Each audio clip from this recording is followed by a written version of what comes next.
This is your boy Billionaire Brown here with the Built to Last series, and we got a very special guest that I just connected with today. Founder, CEO, creator of Inner Greatness. Inner Greatness, right? Just the sound of the name, you know what I mean, gets you excited. So I want you guys to meet him. We're going to start off asking him just a couple questions, but before we do that, his name is Hillman. He's out of Raleigh. He's making a big difference, and I definitely salute that. So, Hillman, welcome to my audience, all right? And if you could just tell us a little bit about what do you do? As of right now, I am a student, a graduate student at Queen's University of Charlotte, studying to get my master's in mass communication. I'm also a young entrepreneur. I live in Charlotte right now for school. I'm out networking, promoting integrated motivations, doing what I can to help other entrepreneurs also. I do a lot of work with people who are just starting up, saying it for videography and photography, things of that nature. And I'm really out in the community doing whatever I can to help them positive. All right, that's what's up, and we got to definitely respect that. And I know a lot of you are aspiring entrepreneurs. You're looking to do some major things, but you're also looking to connect with the go-getters. You know what I mean? Not just the go-getters, but the go-givers too. You know what I'm talking about? And just having Hillman here, just met him today, but he said, yo, I'll do the interview with you, no big deal. So it's kind of a win-win situation here, and I know you guys are going to appreciate it. So Hillman, we got a lot of the people in the audience, man, as soon as they hit adversity, just like the question we was just asking James, man, as soon as they hit adversity, they say, all right, well, this ain't it, man. This ain't it. And I know because of the industry that you're in, you have hit a wall before. Yes. I know you've hit many walls before. How do you get, tell us about a time where you hit a wall in your inner greatness business.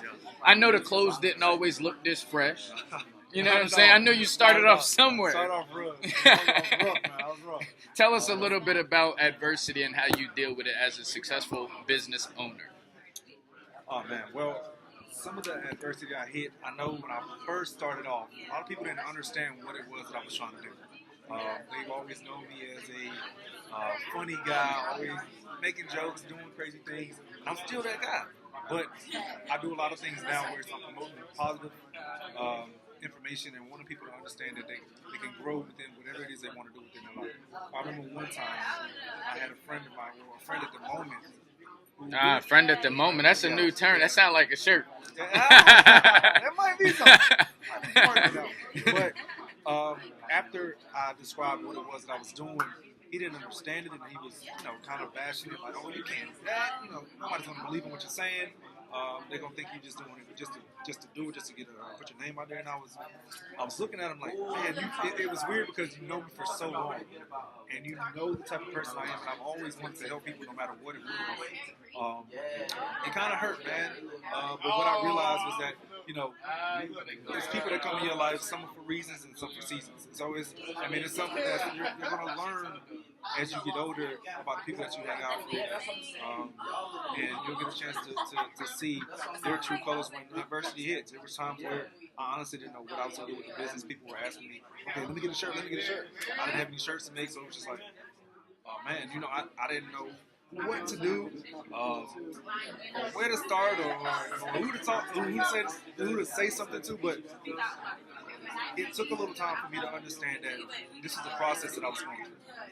And I had to understand that, in order for me to ultimately enjoy the prize that I was going for, I had to enjoy this process, the good, the bad, the ugly, everything that I was going through. So there have been times where it's been mostly where people that I thought had my back weren't there in the front row with me. So it's been tough. It was tough. So the key word was. I like how you just clarified that. All right, so here's the deal. This is the Built to Last series. All right, and I think you mentioned before you didn't have a father in your life growing up. But you also mentioned that your mother made it. She was very adamant. She was very strategic. She was very deliberate. She was on purpose about making sure that you have father figures in your life, some strong men that you can actually look to as an example. I was always taught we're either an example for people to follow or we're a warning for people not to follow. You know what I'm saying? So can you talk a little bit about that? Because a lot of people make excuses, especially men, when they get in business and they're blaming the man and they're blaming this, they're blaming that, blaming not having a father in their lives. But you're a true testament that you can come out of any situation. So can you talk a little bit about that, please? So my father, he passed away when I was 4 months old. My sister was 23 months old. He had a heart attack. He was in the military. And a young mother, my mother decided that she would not move back to from a small area called Snow Hill, North Carolina. She decided she would not go back home and that she wanted to stay in Raleigh and raise my sister and myself. And growing up, I didn't realize that at first. Until once I got older, I started to realize the people in the wrong place in my life and the type of impacts they had and what they displayed and how they took me in as one of their own children. And at first, it didn't stick with me. And so I started realizing, these are people that your mom placed in my life on purpose. And man, I work super hard now to get back to my mother for everything that she's done for me and my sister. My mom, she did remarry to a great man. She remarried when I was 15 years old. I have a wonderful stepdad who's taught me along the ways of how to become a young man and how to grow and prosper and the things I'm looking forward to doing. But prior to that, my mother would show me the importance of being a young male out here in society, especially a young African American male. She pushed me harder than I could ever actually believe, because there's a lot of times I thought that she was just doing these things just to make me do something, but she was actually building who I am today. And that excuse that I was hearing growing up was, oh yeah, my dad wasn't here, so I heard it too. That's my excuse. I never use that as an excuse for me not to obtain the things that I wanted to obtain. It took me a little longer, but I was still willing to go through that fight to get to the things that I wanted to do. It was never, I can never use it as an excuse. I never will use it as an excuse. The things I go through in my life, they're for a reason. And that's how I'm going. That's what's up, man. And it's interesting that you just said that. We just left from, they have this event there's a lot of NFL players right now today, and we just dropped the kids off there, and they had a whole bunch of NFL players there. They're doing this whole day drills and workouts teaching kids how to play football. They got all these kids, hundreds of kids, right? These football players, right? NFL football players. They're they're talking to the kids. The first 2 hours, they're talking about inspirational, motivational things. I know the kids was tripping like, yo, when we getting to play football? So a lot of the things the parents were telling their children, talking about making a bed and how that plays a major part on the field. Yes. You know what I'm saying? So that's really, really key. Like, you're expecting, and so I say all of that to say, I wanted them to see behind the business. But now I want to get to the business. All right, so this is the inner greatness business, and we're with the CEO, with the founder, and his name is Hillman. Now, I see this shirt right here. Matter of fact, That shirt? Which one? No, I want to talk about this one. I want to know the meaning behind this right here. Oh, he's got a sweater. Good, What in is order to be great? What is it? Sacrificing good in order to be great. in order to be great. What's the meaning behind that? I want to pick it up and show them too. Something I've learned is that we're good at something. We're all good at something. We're all really good at doing something, but there's always room for growth. As being an athlete, there was always room to grow, to get faster, to get stronger, to get better at the plays that I was going for. There's always an opportunity to get better. We're already good. That's the thing. Like, greatness was placed inside of us already, but a lot of people only tap into the good. So a lot of the greats have become great because they tap into their true inner greatness. And so what that means is they understood that, I was good at what I was doing. It may not have worked out the way I wanted to, but I'm going to dig a little bit deeper. I'm going to sacrifice a couple things in order to get to where I want to go. So you have to be willing to sacrifice the good that you already have in order to be the great that you're destined to be. All right, I like that. Now, okay, so what do you got going on next? I know we're not sure exactly when we're going to air it. We may be able to air this week. but I know you have an event coming up on the 13th. What? 23rd. 23rd. My bad. August 20. No, July 23rd. Yep. All right, July 23rd. We got an event that's going to be coming up. Inner Greatness, the first leadership. Leadership Day retreat. Yo, this is the first. Yep. I don't care if you're in Greensboro. I don't care if you're in Fayetteville. What up, J. Cole? You need to be out there. Dreamville should be connected with Inner Greatness. You know what I'm saying? Yeah. No matter where you're at in North Carolina, also there's South Carolina. Y'all could come out too. How long is the event? The event is from 8 to 1. It's at the Wingate at Wyndham, off Capitol Boulevard. Okay. We're going to be having, to me, the way I envision it is to have the most fun I could possibly have while inspiring the youth. It's for middle school and high school students. 8 o'clock to 1 o'clock, we're going to do nothing but have fun. It's going to be food, it's going to be prizes, it's going to be giveaways. Free stuff? Free stuff. Oh, if it's free, then it's for me. You know what I'm saying? Y'all need to be there. We got a raffle.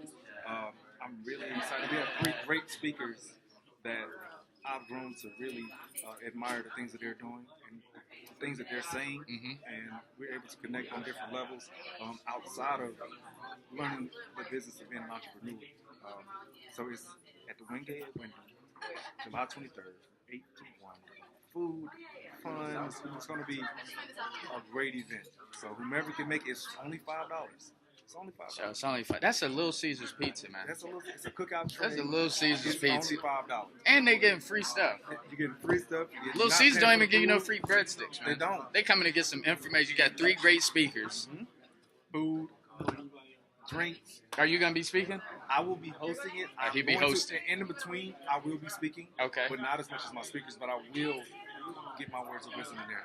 All right, that's what's up. All right, so I want to close it out in just a minute, but I also wanted to ask you, like, I was just connected with this young lady. She does a lot of social work in New Jersey. Her name's Sharon Cooper, and my mom has a nonprofit, company that she's getting off the ground. And we linked up with her, and she was talking about how motivational speakers or inspirational speakers and people who speak, there's such a huge need for it, especially in the urban communities or low-income communities. There may be a lot of people in my audience right now that are looking for people to come to their schools, whether it be private or public schools. They may also be looking for people to come on their podcasts. They may also be listening for people to come to their meetings or support groups. Anything. My first question is, how can they get in contact with you? And my second question is, do you travel, or is it just here in North Carolina? Can people from California call you? Do you need room and board and you'll just go? Tell us a little bit about that. I do travel. Okay. I'll be going to D.C. in September to speak to some kids. Howard University. Yeah, I'll be going up there to speak to them, but you can follow me. This is my card I'm just going to play with right here. Yeah. Show you that. But it's my social media, all of it is up there. Like I said, you can go on my, if you go to Instagram, you can go and just hashtag Inner Greatness. There's over 900 posts of things that I've done, quotes that I've created, the videos that I've created. When you go to my social media, my Instagram is Energy Motivations. You can go to my website, which is www.igmotivation.com. Check out everything up there. My YouTube channel is Inner Greatness Motivations. Any of the social media accounts that I just told you, when you go to it, there will be a link up there. If you click on it, it'll take you straight to the YouTube channel. It'll take you straight to the event, right? That'll be happening for next weekend. It's everywhere. My Gmail account is Inner Greatness Motivations 56. Inner Greatness 56 at gmail.com. Inner Greatness 56 at gmail.com. If you shoot me an email, I will get back in contact with you as soon as possible. I do travel. Like I said, I'll be going to D.C. Pretty soon, and I'm pretty excited for that. It's nowhere that I will not travel in order to promote some positive things in people's lives. All right, that's what's up. So, guys, keep an eye open for Hillman, Inner Greatness. And I just wanted to close this thing out really quickly. I know you had your partner here. I wanted to actually bring him in because if you say it, you know what they say, right, Hillman? They say if you say it, it's a lie. But if somebody else says it, it's the truth. So I wanted to bring your partner here. I'll bring him in. I got some. Yeah, bring your brother in. And I want to hear from you. What do you think about Hillman? what is the guy behind Hillman? What do you think about that?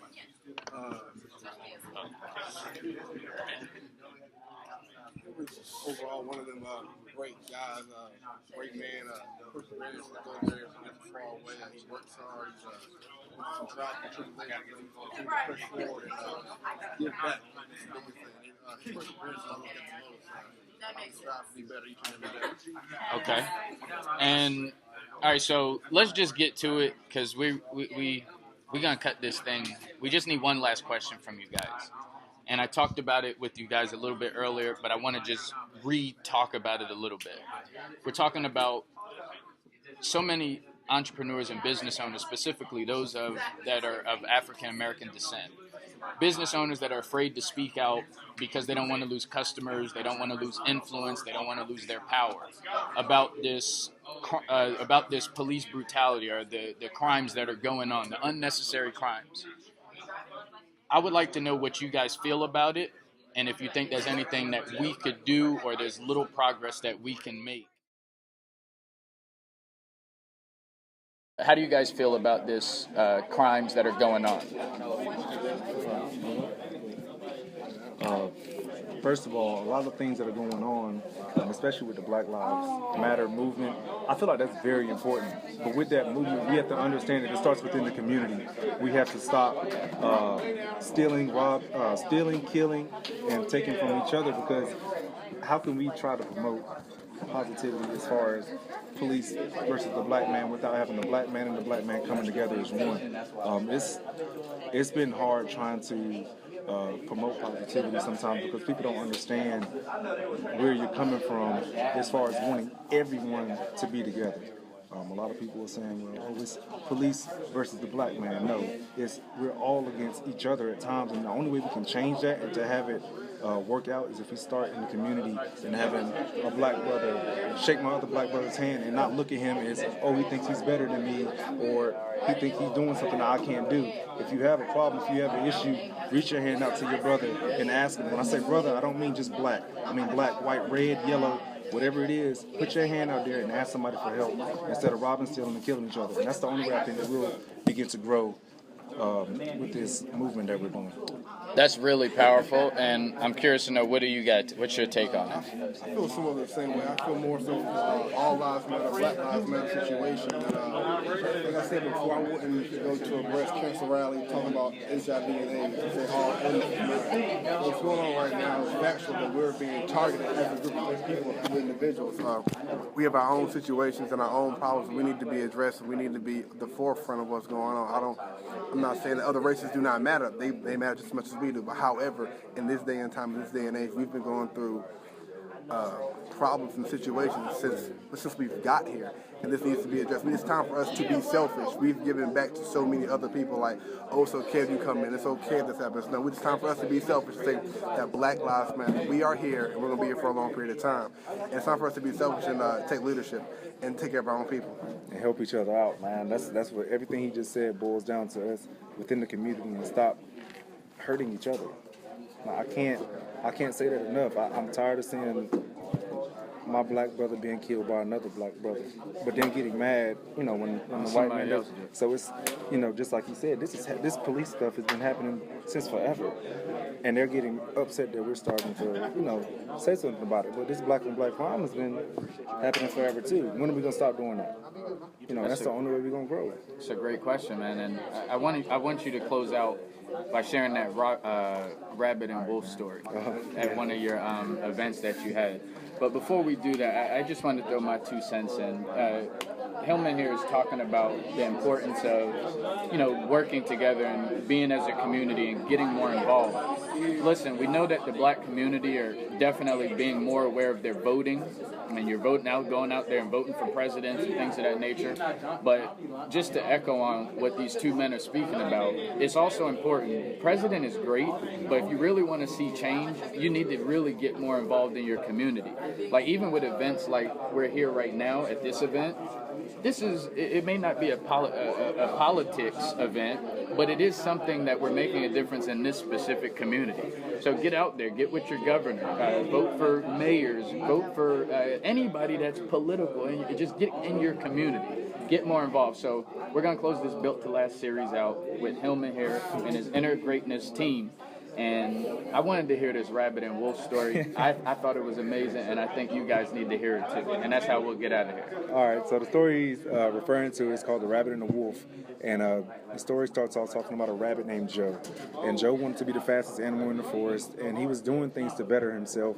And Joe was thinking, what could really take it over the edge and make me the fastest animal? And he thought about where this pack of wolves hung out. And so he said, okay, I can go and taunt these wolves. They'll chase me. If I get away, that means I'm getting faster. So Joe did it. And as the first time he did it, he got away, and he said, okay, I'm going to continue to do this. And so time after time, Joe would taunt the wolves, and he would run home laughing. And the wolves couldn't understand what was going on, why they couldn't catch him. It was more of them than it was of him, and they were arguing with each other and just couldn't understand it. But there was one wolf who sat in the back, and she thought to herself, her name was Baby Girl. And Baby girl. Baby girl. She was a young, small little wolf.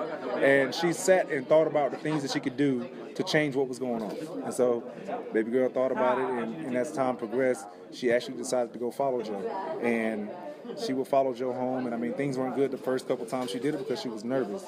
But she, and the end of the story, I'm not going to tell the whole story, the end of the story, she ends up catching Joe. And as she runs back home, the other wolves are saying, well, how did you do this? What was going on? And Baby girl runs up to her father, and she's laughing and smiling. And he says, well, how did this happen? She said, I knew what I wanted. I just had to step out of my comfort zone to get it. The whole moral of the story is you have to be willing to get comfortable with being uncomfortable in your life. You know, things are going to get hard, but you have to be able to step out of those limits to get to new levels in your life. And that was my first story that I actually wrote. And it's one of my favorites. So it's, you know, I really hold that story near and dear to my heart because it had a lot of meaning behind it. So well, we definitely appreciate you sharing it here with the audience. And again, my name is Billionaire Brown. This is Hillman with Inner Greatness, and this is Kenneth White with Inner Greatness. All right, we'll catch y'all next time. Peace. thank you.